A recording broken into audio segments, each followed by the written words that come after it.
Welcome to 1700. If you're tuning in with Lisa, Siobhan and Jai, we have Clint Wilson joining us, who has a new album out. Out now? It's out now, isn't it? Out now. Get it while you can. It's called Dark Water. Tell us a bit about it. Is there a theme thread through it? What was the inspiration for the album? Dark Water, the theme running through it would be sadness. There isn't really many happy tunes on it. But we released it in October last year. Great. Yeah. A lot of sad songs, a lot of stories from growing up and stories that I've heard friends talking about. Talking about stories from your childhood, I wanted to ask you about The River Spoke to Me. It's a really special story. Yeah. You could tell us, for our listeners who maybe don't know the background about it. Yeah, for sure. I think I was 13. We went on a family holiday to Bright in country Victoria, and there's a water hole there with a slide going into it and a diving board. And I don't remember too much. I remember my parents saying, everyone's got to get out of the water, and no one was allowed to swim for the next 24 hours while they drained the water away. And a young boy went down the water slide and didn't come back up. And they drained the water away, and he was stuck in the mud.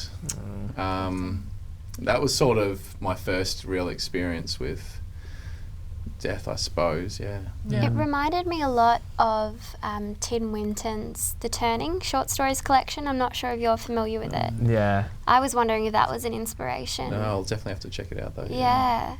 So around this time, at the same time that this was all happening, and you were 13 years old, you started getting into music around this age, is that right? Yeah, was it because of this, or were you finding other things to write music about as well?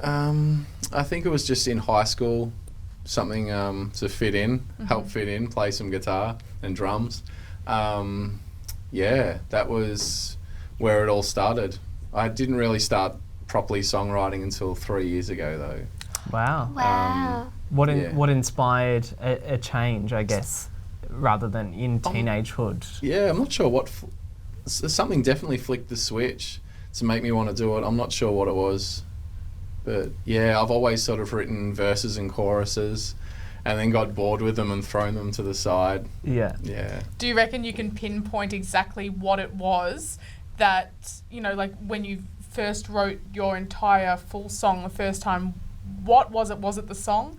Was it because you had, you really wanted to finish it off? Was it because it was just easy to get it all out? What was it that got that song out?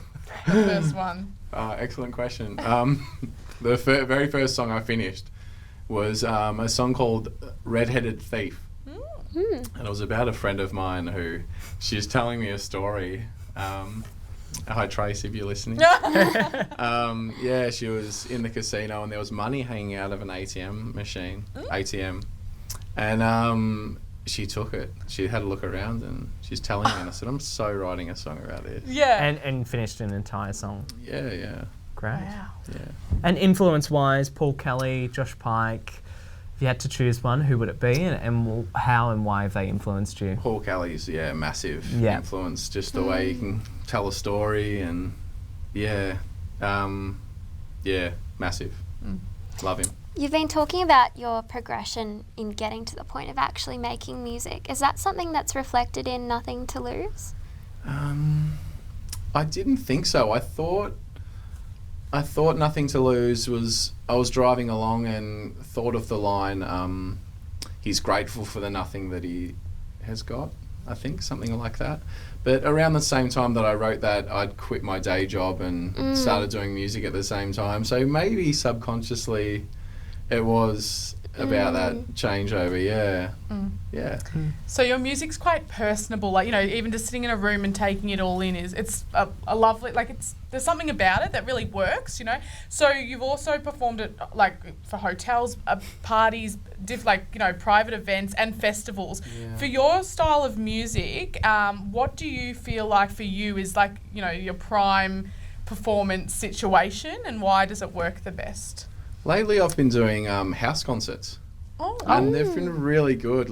You'll sit in a room, 30 30, 50 people in there, and they're all listening. Like, it's amazing, yeah. And you can have a chat with them after the show, and they'll ask questions about the songs, and yeah, so I'm loving it. House concerts are awesome, yeah. That's beautiful. Great. And what's coming up in the interim for you? Not too much. A new song coming out next month, then back in the studio for another album towards the end of the year, yeah. Bring it on. Where can we hear your music and socials? Like, where can we find you? Yeah, Clint Wilson Music on Facebook and Instagram.